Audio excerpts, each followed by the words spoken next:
السلام عليكم ورحمة الله وبركاته عويسي wanaagsan saaxiibayaal meel walba naga daawanaysaan ku soo dhawaada baahinteenan waxaanu dul istaagi doonaa xidigaha xulka qaano Ocean Stars ama xidigaha badweynta hadii aan Soomaaliyeeyo waxay ciyaareen kulan xiiso badan oo lagu soo baxayay FIFA Arab Cup-ka oo ka furmaya bishii inagu soo aadan ee December dalka Qatar magaalada Doha.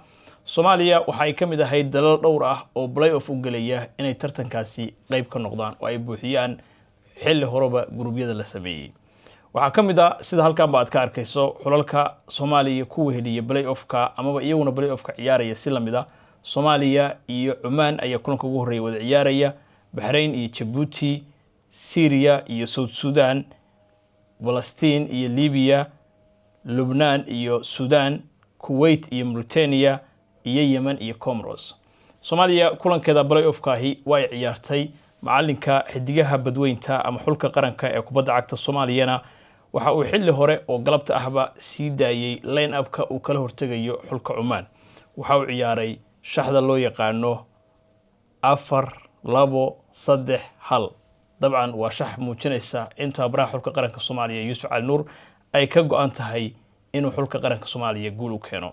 maalmo sii horeeyay intii la socotay xulka qaranka Soomaaliya waxay ciyaareen kulan saaxiibtinimo ay la ciyaareen dhigooda Bahrain. kulankaasna Soomaaliya ayaa adkaatay. dad badan dabcan waa ay la yaabeen oo la yaabay ku noqotay gaar ahaan Carabta oo Soomaaliya aan ka filaynin inay garaaci karto Bahrain. taasina waxayba walwal ku abuurtay Soomaaliya inay ka badin doonto sidoo kale Oman oo ay saf ka mari doonto xulalka Carabta. ciyaartaasi oo aad u xiiso badnayd oo magaalada Doha ka dhacday galabnimadii bilaabatay hadda oo dhowna soo dhamaatay waqtigii rasmiga ahaa xidigaha Soomaaliya waxay soo bandhigeen ciyaar aad u qurux badan oo bahda kubadda cagta ee Soomaaliya ay aad rajo uga abuurtay arintaasi. waxay muujiyeen xidigaha xulka qaranku in isla soo qabsanayaan isla markaana hadda wixii ka dambeeya guul looga fadhin karo oo ay taageerayaasha Soomaaliyeed si niyad sami leh u soo fariisan karaan oo xulka qarankooda oo masraxyada caalamiga ka ciyaaraya guulana ka keenaya ay sugi karayaan. xidigan waxay soo bandhigeen adkaysi dhinaca difaaca ah, goolhayaheenu aad ayuu u fiicnaa. sidoo kale qadka dhexe waxa aad u wacdareynayay oo kulanka ka dhex muuqanayay kabtanka xulka qaranka Soomaaliya Cabdisamed Cabdullaahi ee lambarka 8 xirta kaasi oo xitaa fursad gool loo fishay aad u qurux badnayd oo goolhayaha Oman si daqiiqo kaga badbaadiyay. ciyaartaasi marka labadii waqtiba ama labadii halfba waxay ku dhamaatay eber gool la'aan. xidigaha Soomaaliyana dhowr jeer ayay toogteen xulka qaranka Oman goolkooda sida tartankan lagu yaqaan play-off-kiisana waqtiga rasmiga ee 90 daqiiqo hadii xulalku ay kala bixi waayaan waxa toos loo aadaa gool kulaad oo ma jiro wax la yiraahdo extra time oo aan ku naqaan ciyaaraha kale. sidaasna waxa hore laga aaday gool kulaad. dabcan gool kulaadku waa nasiib inta garoonka dhexdiisa lagu jiro oo 90 daqiiqo ama open play-ga waxa loo yaqaano ayaa dabcan awood ugu kala baxaa. laakiin rigoorada xulal khatar ah ama wada laacibiina ayaa arktaa mar walba iyagoo ku haraya waxa la yiraahdo gool kulaadka ama rigoorada. xidigaha Soomaaliya waxa ay ku guuldareysteen in ay rigooradaasi ku soo baxaan oo waa laga adkaaday. Oman ayaa ka soo baxday. tani waxay noqonaysaa markii labaad oo Oman ay Soomaaliya ku reebayso heerkan si ay ugu baxaan tartanka Arab Cup-ka. dabcan xilli horeba sidaad arkaysaan waxa la diyaariyay gurubyada tartankaasi Arab Cup-ka oo Soomaaliya ama Oman kii soo baxaba gruubka uu galayo xilli horeba waa la sii ogaa. waxay ka mid noqon lahaayeen gruubka B oo ay ku jiraan Morocco iyo Saudi Arabia.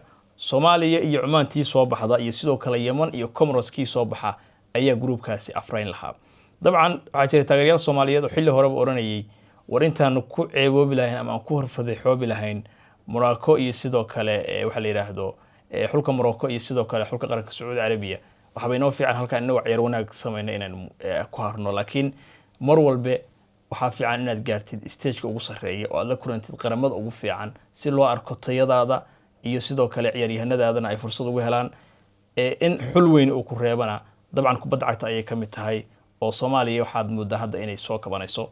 waxa aad loo amaanaya tababaraha xulka qaranka Soomaaliya maadaama inta badan qaranka Soomaaliyeed loo dhiibi jiray tababarayaal ajaaniba ayna ku adkaan jirtay inay kala bartaan ciyaartoyda. waxa tan muuqanaysa macalinka Soomaaliga ahi inuu ka saameyn badan yahay dhiig ahaanna dabcan uu kaga dareen badan yahay inuu ciyaar xulka qaranka Soomaaliya guul u keeno. waxa sidoo kale muuqanaysa waayahan in ciyaaryahanada Soomaaliyeed ay guul ka keenayaan ciyaaraha caalamiga. haddii aan wax yar dul istaagno sidoo kale waxa dhawaanahan xidigaha daayirta Soomaaliyeed ee 17 jirada ay ka qayb galayeen tartanka Sikafa ee under 17 ama 17 jirada. Soomaaliya waxay ciyaartay tartankaasi 4 kulan saddex ka mid ah ayay bareejo gashay sidoo kalena hal kulan ayay guul ka gaartay Rwanda. Soomaaliya 3-0 ayay Rwanda kaga adkaatay. Sidoo kalena waxay barbaro la gashay Ethiopia iyo Kenya. taasi waxay ku tusaysaa dabcan in xidigaha xulka qaranka Soomaaliya ay tartankaasi ku dhameysteen kaalinta saddexaad ee kala sarreynta groupkooda oo waxa ka horeeyay oo min hal dhibic ka horeeyay Ethiopia iyo Kenya. Soomaaliyana waxa ay halkaasi ku soo bandhigtay inay yihiin xul aan la loodin karin maadaama ay unbeaten halkaasi kala soo laabteen ciyaarihii ay ciyaareen oo dhan. waxyaabaha kale ee baahinteena habeenimo aynu ku dul istaagi doonno waxaa ka mid ah dabcan ciyaaraha caalamiga ah waxaa socda Champions League oo xalay kulamo la ciyaaray si aad ogeydeenba si gaara bahdil lagu geystay kooxda Barcelona tartanka Champions League oo Chelsea ay kaga adkaatay 3 gool iyo waxba. waxaa sidoo kale ilaa iyo haatan soo baxaya warar ku saabsan guuldarradaas xanuunka badnayd.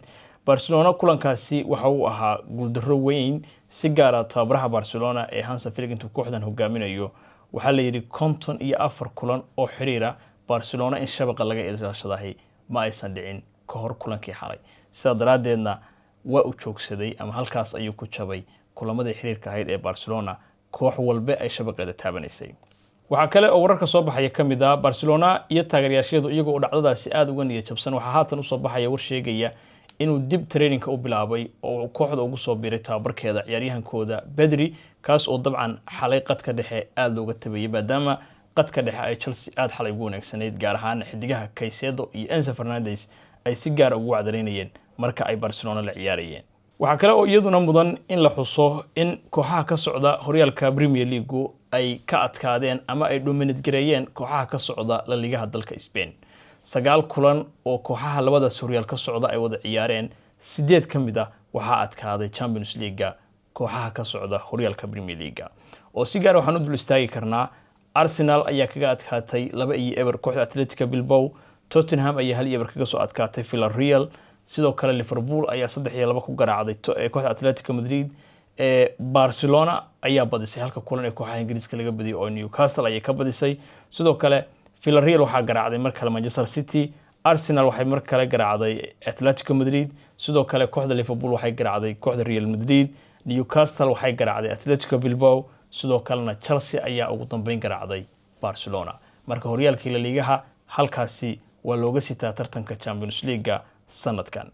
warar kale ee saameynta lahaa waxaa ka mid ah kadib guuldaradii xalay warbaahinta iyo taageerayaashu waxay baraha bulshada aad u qaada dhigayeen in xalay uu ismuujiyay xidiga la yiraahdo Estevao ee kooxda Chelsea taa beddelkeedana la waayay xidigii kaalinta labaad ka galay abaalmarinta Ballon d'Or-ka ee Lamine Yamal.